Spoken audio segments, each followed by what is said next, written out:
গৰু চুৰি ডকাইতি কাণ্ডয়ে ৰাজ্যত বাতৰি শিৰোনাম দখল কৰি অহাৰ সমান্তৰালভাৱে ধেমাজি বৰবাম দেউৰী গাঁৱত বাৰিষাৰ বতৰত বা খেতিয়কৰ ব্যস্ত থকাৰ সময়তে তিনিহাল গৰু গোহালিৰ পৰা নিশা চুৰ কৰি লৈ যোৱা কাণ্ডই এতিয়া জোকাৰিছে গোগামুখ আৰক্ষী থানাৰ অন্তৰ্গত বৰদলনি বৰবাম দেউৰী গাঁৱত। আৰু মই বৰ্তমান উপস্থিত আছোঁ সেই চুবুৰীত, যি চুবুৰীত আচলতে নিশা দুৰ্বৃত্তই আজি এক সপ্তাহৰ আগত গোহালিৰ পৰা আচলতে চুৰি কৰি নি নিজন ঠাইত গাড়ীৰে ইয়াৰ পৰা সৰবৰাহ কৰিছিল আৰু 15 নং ৰাষ্ট্ৰীয় ঘাইপথেৰে সৰবৰাহ কৰাৰ অনুমান কৰা হৈছে। কিন্তু 15 নং ৰাষ্ট্ৰীয় ঘাইপথত এই মুহূৰ্তত বহু আৰক্ষীৰ চেকপোষ্ট আছে। সেই চেকপোষ্ট থকাৰ পাছতো কেনেদৰে চুৰি গাড়ী বা যি গৰু চুৰি গাড়ীবিলাক কোনফালে বা কেনেধৰণে সৰবৰাহ কৰিলে, ইয়াক লৈ এতিয়া কিন্তু লাখটকীয়া প্ৰশ্নবোধক চিন হৈ পৰিছে।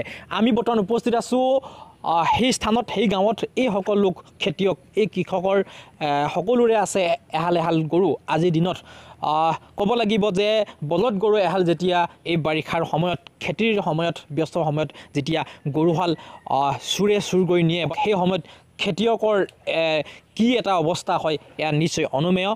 আমি প্ৰথমে আপোনাৰ ওচৰলৈ আহিছোঁ। আপোনাৰ কেইহাল গৰু বা কেইটা গৰু আপোনাৰ পৰা নিলে? মোৰ গৰু এহাল আছিল, আজি এসপ্তাহমান হ'ল ৰাতি চুৰ কৰা হ'ল।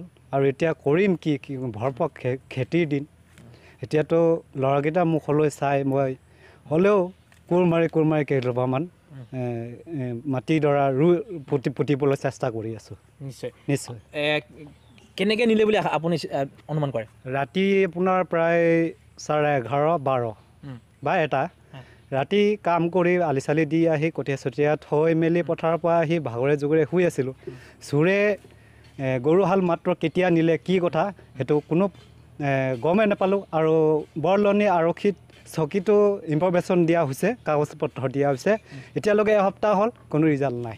হয়, আপোনালোকে যিহেতু গোগামুখ আৰক্ষী থানাৰ অন্তৰ্গত বৰদলনি আৰক্ষী চকীত ইতিমধ্যে কেছ দিয়া হৈছে বা এজাহাৰ দিয়া হৈছে। তেখেতলোকক আমি গৰু চুৰি কৰি নিয়া দিনে ৰাতিপুৱাই গৈ পেলাই আমি এজাহাৰ দিছিলোঁ।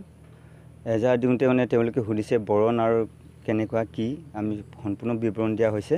বিৱৰণ দিয়া সত্ত্বেও আজি খুপতি আমি কোনো এটা মানে তেওঁলোকক যি এজাহাৰ দিছিলোঁ তাৰ সেই আমি একো এতিয়ালৈকে হেৰি পোৱা নাই। কিন্তু বহুত দুখৰ কথা, 3খন-4খনকৈ চেকগেট থকাত 15 নং ৰাষ্ট্ৰীয় ঘাইপথত যে চুৰি গাড়ী এনেকৈ সৰবৰাহ কৰি নিব পাৰিছে, মানে সেইটো মানে আমি বিশেষকৈ মানে পুলিচ প্ৰশাসনৰ ওচৰত বৰ মানে দুখ অনুভৱ কৰিছোঁ। তেওঁলোক এতিয়া চৰকাৰেতো গৰু মানে সৰবৰাহ বন্ধ হৈছে বুলি কৈছে, কিন্তু তৎসত্ত্বেও কেনেকৈ নিছে মানে আমাৰ মানে এটা ডাঙৰ প্ৰশ্নবোধক চিন হৈ হৈছে। নিশ্চয় আপোনাৰ ওচৰলৈ আহিছোঁ। আপোনাৰ গৰু কেনেকুৱা বৰণ আছিলে আৰু কেইটা নিলে আৰু আপুনি কি অনুমান কৰে? মোৰ গৰুটো এটা নিছে, বৰণটো হ'ল অলপ খজলা টাইপৰ, নেজটো অলপমান বগা আছে, শিংটো কমচে কম 2 ইঞ্চিমান। 3হালকৈ গৰু আপোনাৰ গাঁৱৰ পৰা নিছে, এটা ডাঙৰ হয় বাৰু। সেইটো কি অনুমান কৰে, কি চক্ৰ এইটো আচলতে? কি কবি আৰু, নিলে এতিয়া কি কৰিম আমি, উপায়টো নাই, খেতিৰ বতৰৰ নিয়াটো। আৰু মই আপোনাৰ ওচৰত পুনৰ পৰা আহিছোঁ এইটো কাৰণে যে এইটো কেনেকৈ ধৰণৰ এটা চক্ৰ জড়িত হৈ আছে বুলি আমি ভাবে, কাৰণ 3হাল গৰু একে চুবুৰীত 3হাল গৰু নিয়া হৈছে। আমি এইটো মানে নিশ্চয় দুষ্ট চক্ৰই হ'ব। আৰু অনুমান কৰা মতে নিশ্চয় ওচৰৰ কোনোবা মানে দুষ্ট লোক নহ'লেতো সৰবৰাহ কৰি দিব নোৱাৰে। যা হওক, আমি আকৌ এবাৰ অনুৰোধ কৰিছোঁ আমাৰ মানে আৰক্ষী বিভাগক যে তেওঁলোকে আমাক মানে আমাৰতো নিলেই যেনে ভৱিষ্যতে আকৌ এনেকৈ হ'ব নালাগে, তাৰ প্ৰতি মানে তেওঁলোক মানে সজাগ হ'ব লাগে। আৰু গাঁওৰক্ষী বাহিনী সকলোকো তেওঁলোকে মানে নিৰ্দেশ দিব লাগে। এতিয়া ভৰ খেতিৰ সময়ত আমাৰ এতিয়া এই মানে নাও পালেও মানে 2 নাও ডুবুৰীৰ নিচিনা হৈ আছে, খেতিও আমি শেষ হোৱা নাই। এতিয়া মানে এই তাৰ মানে গৰু এদিন দুদিন খুজি পেলাই মানে আমাৰ মানে খেতিটো আমি আগবঢ়াই নিব লগা হৈছে। মানে হয়, এইখিনিতে এটা ক'ব লাগিব যে বৰদলনিত ইতিমধ্যে কলিতা গাঁও বাঁহগতিগাত ইয়াৰ 1 মাহৰ আগত দুহাল গৰু নিয়াইছে বলদ গৰু আৰু তাৰ আগতে ইতিমধ্যে এই মাছ সময়তে হলুডুঙা গাঁৱত দেখা গৈছে যে এহাল বলদ গৰু চুৰি কৰি নিবলৈ আহোঁতে যদিও ধৰা নপৰিল কিন্তু সেই দুষ্ট চক্ৰক খেদা দিয়া হৈছিল আৰু সেই দুষ্ট চক্ৰে গাড়ীৰে দৌৰা হৈছিল আৰু গাড়ীৰে পলায়ন কৰা হৈছিল অনুমান ইয়াৰ পৰা কৰিব পাৰি যে আচলতে এই অঞ্চলত বৃহৎ এটা চক্ৰ আছে গৰু চুৰি এটা চক্ৰ আৰু সেই গৰু চুৰি চক্ৰই ইয়াতে যিহেতু ব্ৰহ্মপুত্ৰ নিচেই কাষত ওচৰত আছে ব্ৰহ্মপুত্ৰৰ জৰিয়তে ফেৰীৰ জৰিয়তে সিহঁত বহু দূৰলৈ নিয়াৰ এটা অনুমান কৰে আৰু ক'ব লাগিব যি সময়ত আৰক্ষী প্ৰশাসনক ৰাজ্যৰ চৰকাৰে তেখেতলোকক কাৰা নিৰ্দেশ দিয়া হৈছে সেই সময়ত